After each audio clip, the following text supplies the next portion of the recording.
algum indício de que havia um planejamento estratégico, de que haviam metas, de que haviam dados, de que haviam projetos reais e não apenas uma lista de desejo.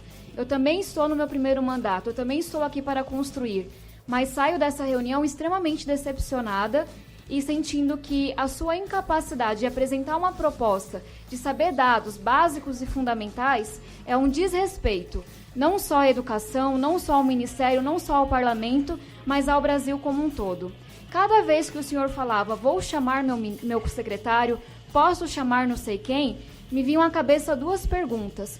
Como é possível gerir uma pasta tão complexa, tão grande, tão importante como é o MEC, sem conhecer os dados? Eu não conheço um bom gestor que não saiba o mínimo do que está fazendo, que não saiba nada sobre gestão. E eu me perguntava também se o senhor estudou para essa reunião, se o senhor entendeu a relevância do que está acontecendo aqui, porque para mim é extremamente importante e só se confirma o que a gente veio trazer. Quando eu vejo na lista de desejos BNCC e Fundeb juntos, que são coisas completamente diferentes, mundos à parte, eu só peço a sua humildade de ouvir as propostas que estão nessa mesa, que estão nessa sala nesse momento. A professora Dorinha trouxe propostas para o Fundeb. A gente quer um Fundeb que aumente a complementação da União, que esteja na Constituição, que espalhe boas práticas Brasil afora. Eu apresentei um projeto para criar critérios para as transferências voluntárias do Ministério da Educação, já que não há projetos no Ministério que ao menos acolha os nossos, que ao menos sente para conversar e entender o que a gente quer para esse Brasil. E eu queria concluir, senhor ministro, dizendo e perguntando se o senhor tem a mínima noção da gravidade, da seriedade que isso representa. Eu perdi meu pai para as drogas, eu perdi amigos e vizinhos para a violência, para o crime, e eu tenho plena consciência que se eles tivessem completado o ensino fundamental, se eles tivessem tido qualquer chance na educação, eles não teriam morrido tão jovens. Quando a gente fica nessa brincadeira de fumaça, quando a gente fica nessa discussão ideológica, quando a gente não fala do que importa, porque é difícil de implementar, a gente está dizendo que sim, é ok a gente perder uma nação inteira que simplesmente nunca teve oportunidade. Eu não espero mais nenhuma resposta, eu já entendi que isso não vai acontecer. Então a mim me resta lamentar o que está acontecendo, continuar o meu trabalho de educação que não começa com esse mandato e esperar que o senhor mude de atitude, o que parece completamente improvável, ou saia do cargo de ministro da Educação. Obrigada. Cara, maravilhosa, né? Maravilhosa, precisa, perfeita, corajosa, forte, decidida, direta. Que outros elogios é possível fazer para Tabata Amaral? Então, ela foi perfeita justamente porque ela fez a cobrança. Vamos dizer, qualquer pessoa com o nível que ela tem, né? Com o nível de esclarecimento que ela tem, qualquer pessoa faria para esse ministro, né? Essa questão de que foi sensacional ela falar que meia dúzia de slides de PowerPoint com bullet não passam de uma lista de desejos. A partir daí, se ele tivesse um mínimo de decência, né? Acho que ele retrucaria, pelo menos, né? Quer dizer, ele teria a hombridade de falar alguma coisa. Ele não conseguiu. É impressionante, assim, que ele não conseguiu nem achar argumentos para rebater a menina. Mas por que ele não achou argumentos? Porque o silêncio dele só corrobora tudo que ela falou, que ele é completamente despreparado. Mas isso vem desde o plano de governo de Jair Bolsonaro, né? Vocês mesmos já falaram aqui no podcast que o plano de governo dele era isso. Isso, é um grande PowerPoint, exatamente. Mal feito, inclusive. Mal feito. Era um pequeno PowerPoint. Exatamente. E vamos falar um pouquinho da Tabata Amaral? Porque, cara, ela não é qualquer pessoa. Ela é uma deputada federal importante e, inclusive, a gente tá aqui rasgando elogios pra ela, mas ela já tá sendo criticada pelo posicionamento dela. Isso, né? Entristece, né, cara? Porque, assim, a Tabata tem tudo que seria elogiável, né, positivo, para ser elogiada por todos os lados, né, assim, até se você é fanboy aí do Partido Novo, você poderia elogiar a Tabata, porque a Tabata é uma menina que era favelada e por mérito próprio, então se você adora citar a meritocracia, por mérito próprio ela ganhou uma bolsa de uma instituição liberal e foi estudar em Harvard, nos Estados Unidos. Por mérito próprio. Então ela foi lá, aprendeu... E Harvard não é uma universidade comunista, né? Não é. É só uma das melhores do mundo no país berço do neoliberalismo, né? Então ela tem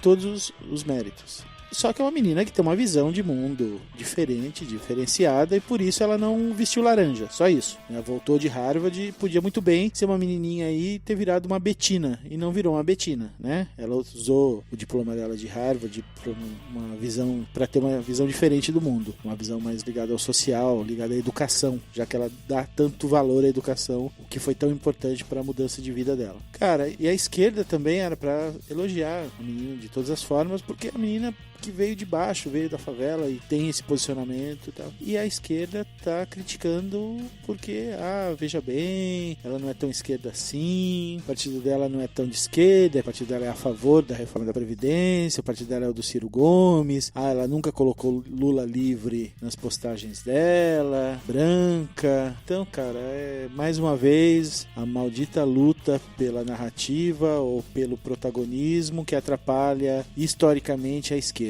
Né? A esquerda não se une, a esquerda não se junta, enquanto isso os caras lá da grana se juntam e ferram a gente de todas as formas, né? Mais uma vez, parabéns esquerda por ser idiota e perder a chance de ter alguma força, né? E isso entristece muito a gente, né? De estar vendo ali a chance de ter uma liderança nova, de ter alguém novo aparecendo, já está recebendo crítica por ser quem é. É que tem um discurso social, né? Ela tem um discurso social importante. Ligado à educação, né? Isso, e ela tem bem claro a questão da desigualdade social, é um dos pilares do discurso dela. Então, assim, gente, não tenho que criticar essa menina, sabe? Ela precisa ser um ponto aglutinador de força contra esse governo, né? Ou a favor das orientações da educação, que é a bandeira principal que ela carrega, né? Nesse momento tão crítico, né, que o Ministério da Educação atravessa, porque já pensou se por um milagre do Senhor, né, a gente consegue colocar a Tabata dentro do Ministério da Educação, seria uma super vitória, entendeu? Então, coisa assim, mas enquanto a esquerda fica se debatendo entre si, né, a gente vai ficar recebendo lá mais secretários militares, mais secretários olavistas, e assim vai. Exatamente. Então, esse ponto que o Cruz falou é um ponto fundamental. Depois de 15 dias sem um profissional no cargo, o segundo posto do Ministério da Educação foi assumido por mais um militar, e isso é muito importante. E sem uma oposição forte e unida, independentemente de ser do partido, sei lá, do PSOL, ser do PT, ser do PCO ou ser do PDT, independentemente disso, é preciso um posicionamento em prol de uma educação de verdade para o povo brasileiro. E o que a Tabata faz é exatamente isso. A Tabata escolheu o PDT, inclusive, porque ali ela percebeu que ela teria uma liberdade um pouco maior, provavelmente, de colocar a pauta dela, sem interferência dessa esquerda que não quer se unir a ninguém, que está mostrando que ela não está ali para o Brasil, está ali pela esquerda. Vamos acordar. Vamos acordar de novo. Então, vamos acordar, gente. É isso. Cara, por que você vai jogar para baixo uma jovem deputada federal em primeiro mandato que precisa, inclusive, se sentir estimulada e apoiada nas suas pautas? Ela está correta, ela está batendo de frente com um dos mais importantes ministros desse governo, que mostra com todas as suas forças que não está nem aí para o Brasil e que está virando as costas para a educação, para o povo pobre, para as mulheres, e aí você vai criticar uma ação dessa da Tabata? Pelo amor de Deus, tem que ser muito sem noção, né? E aí você vê influenciadores do MBL, do PSL, criticando a Tabata. Juntos com eles, influenciadores do PSOL e do PT. É muito triste isso. É muito triste. É muito triste e muito significativo. Mostra que, apesar da gente ter começado aqui esse Opposicast ali logo depois da introdução, falando que essas mulheres trazem essa fagulha, esse início de fogo para mostrar que existe uma oposição ativa, esse tipo de situação joga água nesse fogo.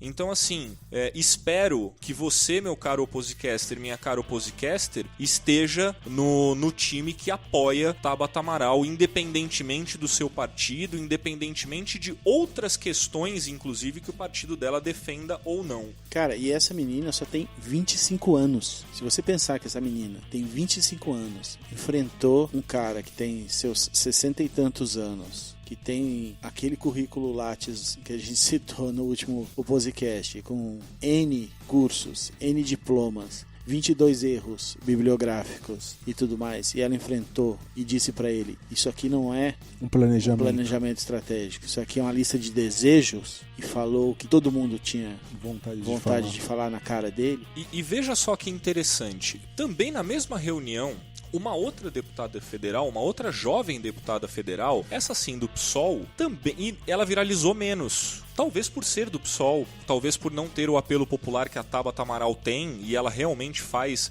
muito sucesso nas redes sociais, ela usa as redes sociais muito a favor dela, mas uma outra deputada federal, essa pelo Rio Grande do Sul, chamada Fernanda Melchiona, ou Melchiona, me perdoe se eu falei errado o seu nome, ela tem 35 anos, ela também deu uma porrada no queixo do Vélez, no mesmo sentido da Tabata Amaral, foi dura, foi incisiva, foi mais incisiva inclusive, e mostrou que não há por que existir uma briga entre uma crítica entre PSOL e PDT, enfim, o que deve existir é um acordo entre pautas que fazem bem pro Brasil. Então, dá uma ouvida aí, meu caro, minha cara oposicaster, no depoimento da deputada federal Fernanda Melchiona, ou Melchiona, do PSOL. É ministro de uma pasta, não se pode ter achômetro. Ninguém ali lhe cobra dados querendo que o senhor tenha um chip na cabeça. Lhe cobra dados porque a política pública se faz com dados, estatísticas, previsão e sabedoria da execução orçamentária. Eu poderia lhe perguntar do Fundeb, que agora em 2020 corre riscos sérios e envolve estados e municípios. Poderia lhe perguntar do FIES, que tem estudantes que não estão conseguindo estudar. Poderia lhe perguntar para a política dos institutos federais, que de fato não tem nenhuma previsão. Poderia lhe perguntar do diálogo com os secretários de educação, que dizem que não tem orientação nenhuma do MEC e nunca viram isso na história. Mas eu vou lhe poupar, porque infelizmente eu tenho a convicção de que com esse ministério nós não teremos solução. Nós vemos um desastre, um conjunto de medidas estapafúrdias por conta do seu ministério. 3 secretários executivos demitidos. Nós vemos uma medida que felizmente o senhor recuou diante da repercussão social, de usar o slogan de um candidato a presidente nas escolas estaduais, além de filmar crianças e adolescentes. Nós vimos o senhor se referir aos brasileiros como canibais, e mais do que isso, que a universidade pública é para uma elite. Então, não me parece que tenha muita solução a não ser o senhor, de fato, renunciar ao cargo. Se o senhor quer devolver o Brasil, que o Brasil lhe dê, por favor, faça suas malas. Vamos fazer um Ministério da Educação que se preocupe com a educação, com os técnicos administrativos, com os professores. O senhor acha que tem condição de um ministro que não pode sequer indicar alguém, porque o Bolsonaro não lhe dá nem a possibilidade de indicar alguém, seguir no cargo? Aliás, ministro, quem é o verdadeiro ministro da Educação? O senhor ou Olavo de Carvalho? Quem é o verdadeiro ministro da Educação? O senhor Ricardo Vélez, que estava ali para quem ela estava falando, ou Olavo de Carvalho? Eu, de fato, não sei responder. Eu acho que o Olavo de Carvalho também não é muito, não. Não é. O Olavo de Carvalho, ele não é o ministro da Educação. É que, por coincidência, ele indicou o ministro da Educação. Por isso ele manda nesse ministério. Se ele tivesse indicado o ministro do Turismo, ele mandaria no Ministério do Turismo, né? Ele não está ligado ao Ministério da Educação. Ele está ligado ao Ministério porque, coincidentemente, é esse ministro que ele indicou, né? Mas a Fernanda, ela apontou, a deputada federal Fernanda, apontou, cara, em menos de 1 minuto, diversas questões gravíssimas, corajosa também, falou na cara direto e... resposta, nada. O Vélez desconversa aqui, nesse trecho que a gente mostrou, não existe resposta do Vélez, mas é porque não existe resposta mesmo. Ele desconversa, ele nem presta atenção no que ela tá falando, enquanto ela fala ele tá rabiscando um papel, e assim, mostra que tanto o PDT tem uma deputada federal que se importa e que tá forte em prol da educação, quanto o PSOL. Então, Cruz, e ela é das suas, hein? Exatamente, ela já lançou um estapafúrdio lá logo de cara. cara. E é o que é, E é- né? é o esse, que é. esse ministério, né? Não, é o que é o governo. O governo como um todo. Né? Então, assim, é nesse tom que não só a mulherada, né? Não só a Tabata, a Sâmia, a Fernanda, todas elas se juntarem em uma frente para discutir N assuntos, não só a educação, mas é esse tom de enfrentamento que a gente necessita. Porque se a gente seguir num nível